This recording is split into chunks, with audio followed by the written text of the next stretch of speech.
বাইতে আসতে নাটোর বনপাড়ে অ্যাক্সিডেন্ট। তা আমার অ্যাক্সিডেন্টেতে 2জন লোক মরেও গেছে, আল্লাহ পাক আমার বাঁচা লাগছে। তাই আমি আছে, মেরুদণ্ডের হাড় ভেঙে গেছে, কোনো মতন চলে, দোকানে মাল নাই। এক ভাই আসে দেহে সাইডে, তারপরে কিছু মাল উঠে দিয়েছে।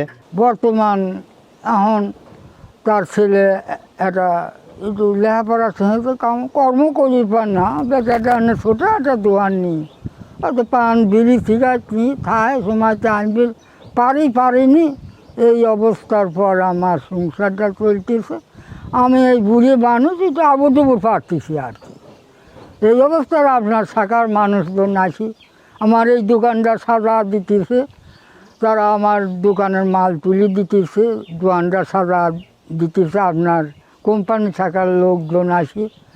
এই অবস্থার পর আছে তারা আমার একটু সহকারী করি। শুভ কাজে সবার পাশে এই স্লোগানকে সামনে রেখে বসুন্ধরা শুভ সংঘ সারা বাংলাদেশের ন্যায় পাবনা সুজানগরের বিভিন্ন প্রতিবন্ধী এবং শারীরিক প্রতিবন্ধী, বুদ্ধি প্রতিবন্ধীদের নিয়ে কাজ করছে। তারই ধারাবাহিকতায় আজকে আমরা একটি শারীরিক প্রতিবন্ধীর দোকানে মালামাল তুলে দিতে আসছি। চলে সারা বাংলাদেশে বসুন্ধরা শুভ সংঘের এরকম কার্যক্রম রয়েছে, তারই ধারাবাহিকতায় আজকে আমাদের এই অনুষ্ঠান। তো বসুন্ধরা শুভ সংঘর চেয়ারম্যান মহোদয়কে আন্তরিক অভিনন্দন, শুভেচ্ছা জানাচ্ছি সুজানগর উপজেলা বসুন্ধরা শুভ সংঘের পক্ষ থেকে। এই জন্যই যে তিনি এরকম একটি মহতী উদ্যোগ নিয়েছেন, যে উদ্যোগ অনেক প্রতিষ্ঠান বাংলাদেশে রয়েছেন, তারা এরকম প্রতিবন্ধীদের খুঁজে বের করে এরকম সহযোগিতা করেন না, সেই জন্য ওনাকে ছাড় জানাচ্ছি। বান্ডেল থাকলে প্রতি সেনমানিতে টাকা বাঁচবে। বিকাশ সেনমানি বান্ডেল কিনে জিতুন প্রতি লেনদেনে।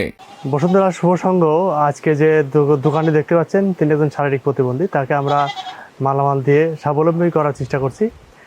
বসুন্ধরা শুভ সংঘ ইতিমধ্যে সুজানগরের বেশ কিছু প্রতিবন্ধী দোকানের মালামাল দিয়ে স্বাবলম্বী করেছে। এর আগে আপনারা জানেন বসুন্ধরা শুভ সংঘ পাবনার সুজানগরে একটি পরিবারে যে 5জন প্রতিবন্ধী ছিল, সেই প্রতিবন্ধীর একটি দোকান ঘর করে দিয়েছে এবং মালামালও দিয়েছে। আজকে আমি বসুন্ধরা শুভ সংঘকে ধন্যবাদ জানাতে চাই। তারা এখানে জনাব মালেক, এখানে আমাদের মথুরাপুর মতিয়ার বিলের এখানে উনি একজন ডিসেবল পারসন। তো তাকে এখানে আমরা দেখলাম যে তার যে দোকানটি আছে, সেই দোকানটিতে আপনারা বসুন্ধরা শুভ সংঘের পক্ষ থেকে এখানে বিভিন্ন জিনিসপত্র কিনে দেওয়া হয়েছে। তো আমরা এই ধরনের উদ্যোগকে স্বাগত জানাই। আমরা তাকেও অভিনন্দন জানাই এই কারণে যে উনি এরকম একটি জটিল অবস্থায় থাকার পরেও উনি স্বাবলম্বী হওয়ার চেষ্টা করেছেন।